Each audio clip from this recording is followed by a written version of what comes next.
Hedosophia. I have no idea what that means. Hedosophia. You know what? You know what? I want before I even look at what this company does. I want to know what that word means.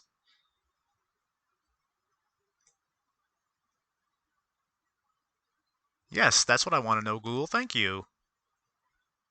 It's taking me to the. Yes, I want definition. Yes. Wow, those are. Oh, that's just awful advertising. No, no. Apparently, the definition is no result. So yeah, that's it's good to know. Um, wait, meaning of Hedosophia from Wikipedia: people buy and sell homes. Okay, you know what? All the results I'm getting is for that company itself. So I guess they like own the word or something. I don't know.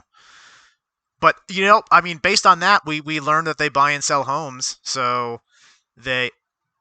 Oh wait, no, they don't. No, this is a SPAC. This is the SPAC. This right here. Again, as we've learned so far, this is the SPAC boilerplate description. So these guys are a SPAC. What are they What company are they trying to SPACing with? Pros and cons of buying stock for $15. I'll come back to that. Chamath likes this one. I do like Chamath. I have a lot of respect for the man.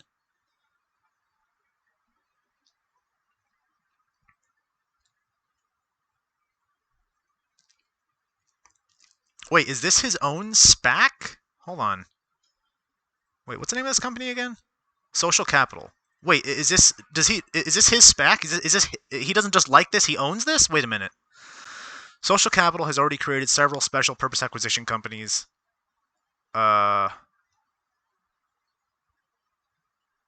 Including the late. Okay, no, so it's one of his social capital companies.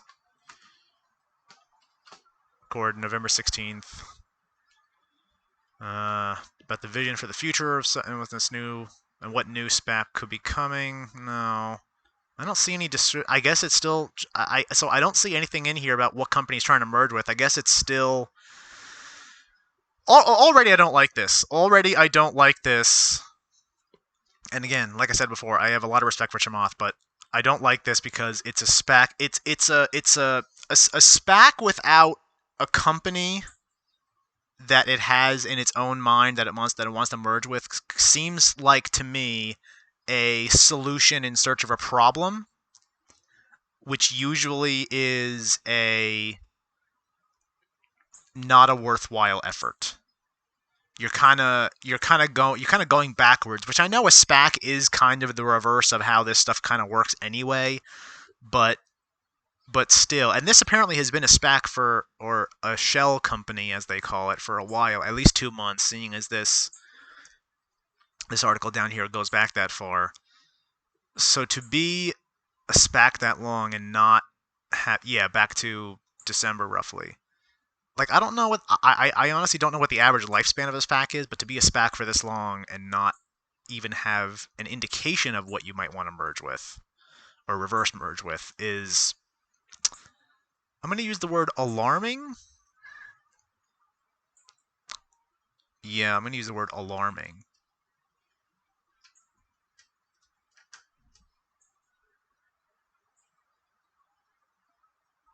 Yeah, it has no target. All right, maybe we'll finish this up by seeing what these guys have to say. Pros and cons of buying stock for $15 per share. So it's not at $15 per share. It was roughly $15 per share 8 days ago when this was published, but it's not anymore. It's dropped recently, maybe because people realize this isn't exactly that great of an idea. I do like Virgin Galactic. I'll admit, I actually didn't know that was the result of one of his SPACs. So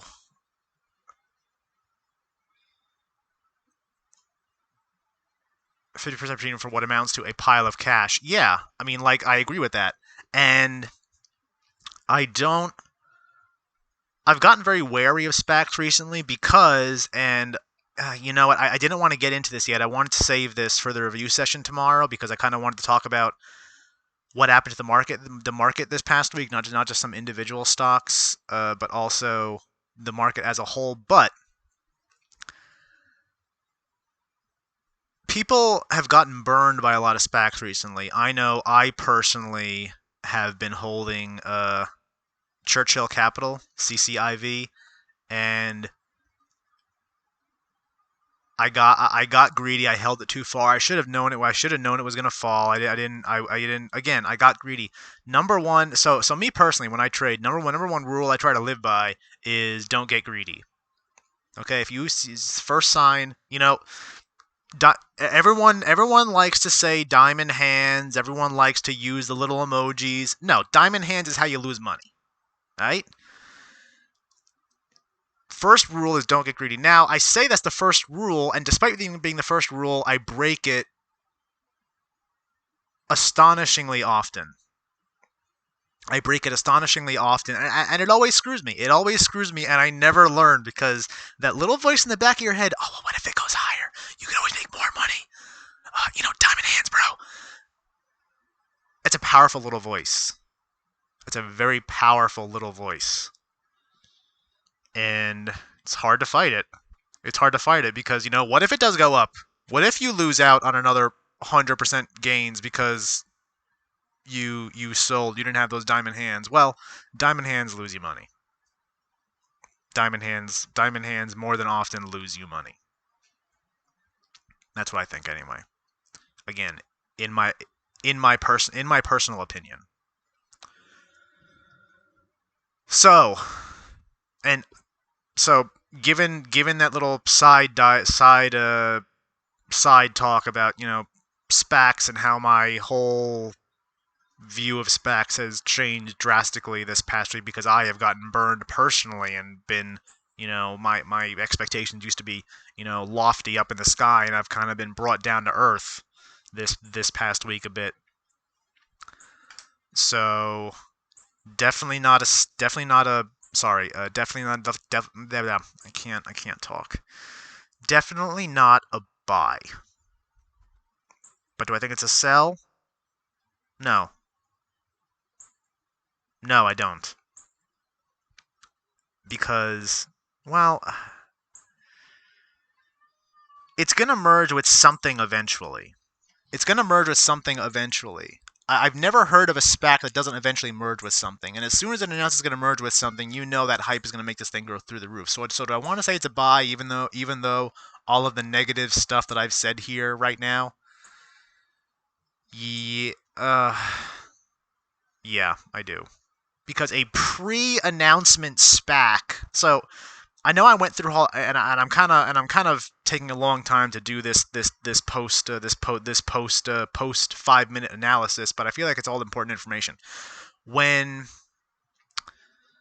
my view on CCIV and what happened this past week, that is because that SPAC was in a different stage of its SPAC life cycle. It's like you have inception of the SPAC, and then you have kind of that range between that time and when they announce that they have a partner, and that period of time could involve a bunch of hype, bunch of rumor, could involve zero news. They could just announce one day, oh, hey, we're merging, look at us, wee! So that's the first stage of life cycle. Next stage of life cycle is, and that's what CCIV was prior to Monday. It was still in that range, and then it entered the second phase of the life cycle, post announcement to actual merge.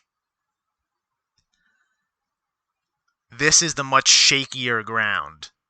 So that first stage is usually a stocks go up stage, which is why I'm saying this is a buy right now. If this was post announcement, or if I saw an announcement on the horizon, I would say 100% sell. But because I don't see one on the horizon and they haven't done one yet, I'm gonna say buy for this, because it's still in that first stage, and then the second stage is a lot rockier because there's nothing, there's no hype driving it forward anymore. if it was close to that stage, I would say it's a sell. But because it doesn't seem to be close to that yet, this is probably a buy for me. Probably a buy, with the caveat that as soon as you see an indication of an announcement or you see it going up on hype, that's when your sell point should be, if you in fact do buy in. So, given all that, these guys are a buy. And I feel like I spent more time talking in the post analysis than I actually did reviewing the information for the stock. But that's because, SPACs are a very complex animal, and they don't really follow, not that there's any universal formula, but they really don't follow any formula. Or rather, they do follow a formula, but it can be like this or that. Definitely not the same as a standard established company. And that's why I thought, what did I do here? And that's why I thought all that information was